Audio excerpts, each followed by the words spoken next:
अस्सलाम वालेकुम नाज़रीन। इस एपिसोड के शुरुआत में हम देखते हैं दमिर खान जंगल में भाग रहा होता है और भाग भाग के उसकी हालत खराब हो चुकी होती है। वो दरख्त के अंदर पानी देखता है और एकदम से मुंह धोने लग जाता है। फिर वो दरसुन से बचने के लिए एक दरख्त पे जा चढ़ता है। कुछ देर के बाद दरसुन वहाँ पहुँचता है और दमिर खान दरख्त पे चढ़ा हुआ उसे देख रहा होता है। यगीत उसे दरख्त के बिल्कुल नीचे आ पहुँचता है। दमिर खान आहिस्ता आहिस्ता लपकता है और उसके ऊपर कूद जाता है। दरसुन एकदम से संभलता है और उठते हुए कहता है, मैंने तुम्हें कहा था भाई, ये हिसाब आज चुकता होगा। दमिर खान उस पे हाथ उठाता है और दरसुन भी कोई लिहाज नहीं करता। दोनों एक दूसरे पर मुक्के बरसाने शुरू हो जाते हैं। दमिर खान लकड़ी उठाता है और दरसुन पे वार करता है, मगर दरसुन उसका हाथ पकड़ लेता है और उसे जमीन पे पटक देता है। दमिर खान बिल्कुल थका हारा होता है। दरसुन उसके ऊपर आते हुए कहता है, मैंने कहा था ऐसा ना करो। ये कहते साथ ही वो उस पर टूट पड़ता है और मजीद कहता है, मैंने तुमसे कहा था कि तुम्हारा रास्ता गलत है, लेकिन तुमने क्या किया, तुमने हमें लोगों के सामने रुसवा कर दिया। दमिर खान तकलीफ में कराते हुए कहता है, चलो खत्म करो इस मामले को। दरसुन कहता है, खत्म करो, हाँ खत्म करो, तुम्हारे और मेरे दरमियान यही फर्क है भाई रहम,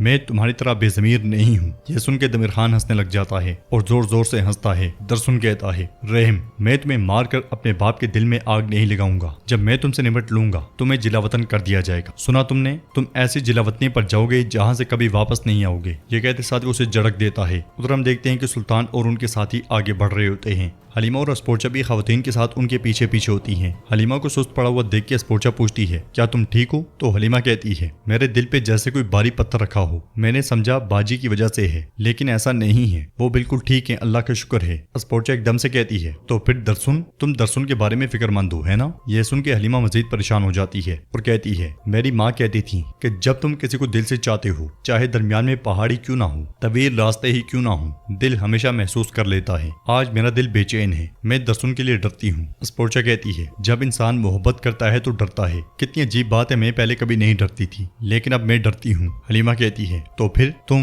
इससे पहले कि हलीमा कुछ कहती, अस्पोर्चा तेजी से आगे बढ़ जाती है। हलीमा सुल्तान से कहती है, भाई क्या आपने सुना? क्या मैं गलत समझी? सुल्तान कहते हैं, जो कुछ सुनो उसे जबान पर मत लाओ, कुछ सुनी हुई बातों का तुम्हारे तक रहना ही बेहतर है। ये कहते साथ ही सुल्तान आगे बढ़ जाते हैं और हलीमा कहती है, या अल्लाह तू दरसुन की हिफाजत फरमा, मेरे लिए उसे सलामत रख। इधर दरसुन दमिर खान को जिंदा छोड़ के वापस पलटता है। दमिर खान उठता है, जूते में से खंजर निकालता है और साथ में कहता है, तुम सरदार हो, मैं सरदार हूँ, तुम उन रहम दिलों के किलों के सरदार बनोगे। दरसुन वापस उसके पास आता है और कहता है, मैं तुम्हें सिर्फ एक बात कहूंगा। ये कहते साथ ही वो तलवार उसके सामने जमीन में गाड़ देता है और कहता है, मैं तुम्हारी तरह नहीं हूँ। दमिर खान उससे कहता है, तुम मेरी तरह बन भी नहीं सकते। दरसुन दमिर खान को उठाने के लिए आगे बढ़ता है और उसे सहारा देता है, मगर दमिर खान उठते साथ ही खंजर उसके पेट में गोम देता है। दरसुन उस लम्हे को याद करता है जब उसने सुल्तान से कहा था, सुल्तान इसके बाद मेरा इरादा अपने भाई को जिलावतन करने का है, क्योंकि मैं अपने ही खून और जान को नुकसान नहीं पहुंचा सकता। सुल्तान कहते हैं, ये जानते हुए भी कि वक्त आने पे वो तुम्हारी पीठ में खंजर गोंपेगा। इस ख्याल के बाद दरसुन कुछ कहना चाहता है मगर कह नहीं पाता।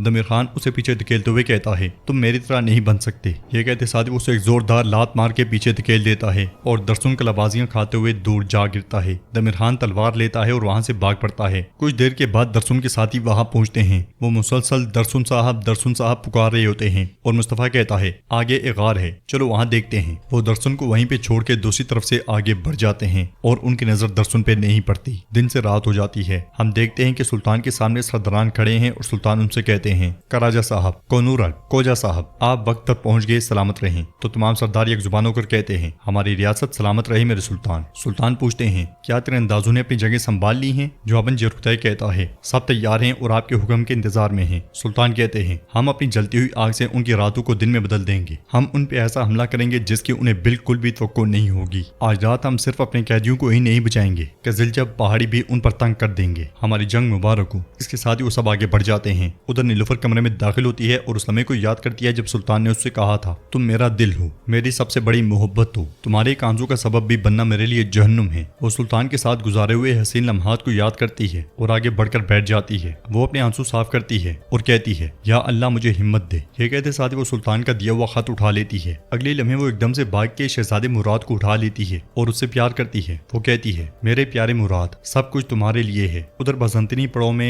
एवरानोस और फातिमा अब भी पिंजरे में कैद होते हैं। सिपाहियों का सख्त हिसार होता है। सुल्तान अस्पोर्चा और बाकियों के साथ ये मंजर देख रहे होते हैं और सुल्तान कहते हैं, हम उन्हें बचा लेंगे। अस्पोर्चा कहती है, मैं जानती हूँ तुम किसी को भी पीछे नहीं छोड़ते। इस में हलीमा वहां भी आती है और कहती है, सिपाही आपके हुक्म के मुंतजर हैं। दूसरी तरफ दरसुन اب بھی جنگل میں ہوتا ہے۔ ادھر حلیمہ بہت پریشان ہوتی ہے تو اسپوچا اس سے کہتی ہے حلیمہ کیا ہوا، کیا تم ٹھیک ہو؟ حلیمہ کہتی ہے میرے دل میں ایک بے چینی ہے، مجھے نہیں معلوم، مجھے درسن کی فکر ہو رہی ہے۔ سلطان کہتے ہیں چلو سب اپنی جگہ سنبھالو۔ اگلے لمحے وہ سب آگ والے تیر کھینچ لیتے ہیں اور ایک ساتھ چھوڑتے ہیں۔ ان کے تیر چھوڑتے ساتھ ہی ہر طرف زوردار دھماکے ہوتے ہیں۔ سلطان اپنے ساتھیوں کے ساتھ ایک دم گھوڑا گاڑی کی جانب بڑھتے ہیں۔ یگیت اور دیفنے بھی اس ہلچل میں ایک دم سامنے آتے ہیں۔ یگیت گھوڑا گاڑی کو دیکھتے ہوئے کہتا ہے چونکہ تم ہمیں جلانا چاہتے ہو میں تمہارے دل جلا دوں گا۔ پھر بھاگتا ہوا گھوڑا گاڑی کے پاس جاتا ہے اور کہتا ہے فاطمہ میں تمہیں آخری بار زندہ رہنے کا موقع دے رہا ہوں، میرے ساتھ چلو۔ مگر فاطمہ کہتی ہے میں مر جاؤں گی لیکن تمہارے ساتھ نہیں آؤں گی یگیت۔ یہ سن کے یگیت کہتا ہے تو پھر تم دونوں مر جاؤ گے۔ یہ کہتے ساتھ ہی یگیت تیل انڈیلنا شروع کر دیتا ہے اور تیل انڈیلنے کے بعد ایک مشل بھی اٹھا لیتا ہے۔ ایورانوس بار بار یگیت سے کہتا ہے فاطمہ کو باہر نکالو باہر نکالو، مگر اسی لمحے علاؤالدین اپنے ساتھیوں کے ساتھ ایک طوفان کی طرح قرارگاہ میں داخل ہوتا ہے۔ وقت کم محسوس ہوتے ساتھ ہی یگیت ایک دم گھوڑا گاڑی کو آگ لگا دیتا ہے۔ فاطمہ چلاتے ہوئے کہتی ہے بھائی ہم یہاں ہیں ہم یہاں ہیں۔ سلطان ان کی آوازیں سن لیتے ہیں۔ علاؤالدین بھی دیکھ جاتا ہے۔ ایورانوس مسلسل دروازہ توڑنے کی کوشش کر رہا ہوتا ہے، آگ بڑھتے ہی چلی جاتی ہے۔ ادھر ہم دیکھتے ہیں کہ نیلوفر خط پڑھ رہی ہوتی ہے کہ اس میں وہاں پہ ملعون خاتون آتی ہیں اور شہزادے مراد کو دیکھتی ہیں۔ پھر نیلوفر سے کہتی ہیں نیلوفر تم کتنی دیر سے اپنے کمرے سے باہر نہیں آئی، کیا تم ٹھیک ہو؟ تو نیلوفر کہتی ہے میرے امتحان اور بوجھ میں اضافہ ہو رہا ہے ماں۔ ملعون خاتون اس سے کہتی ہیں مجھے مت ڈراؤ میری بیٹی، کیا ارحان نے کچھ ایسا لکھا ہے جس سے تم اداس ہو؟ نیلوفر خط انہیں دے دیتی ہے۔ خط لینے کے بعد ملعون خاتون خط پڑھنا شروع کرتی ہیں اور ہمیں وہ منظر دکھایا جاتا ہے جب سلطان خط لکھ رہے تھے۔ سلطان نے لکھا تھا اگر میں شہادت کا جام پی کر اس فانی دنیا سے رخصت ہو جاؤں تاکہ ریاست کے نظام میں کوئی خلل نہ پڑے، میرا ولی عہد میرا شہزادہ سلیمان ہے۔ ان تمام معاملات میں میری اہلیہ نیلوفر خاتون اس کی نائب سرپرست اور مددگار ہوں گی۔ یہ خط پڑھنے کے بعد ملعون خاتون مسکرا دیتی ہیں اور کہتی ہیں میری بیٹی۔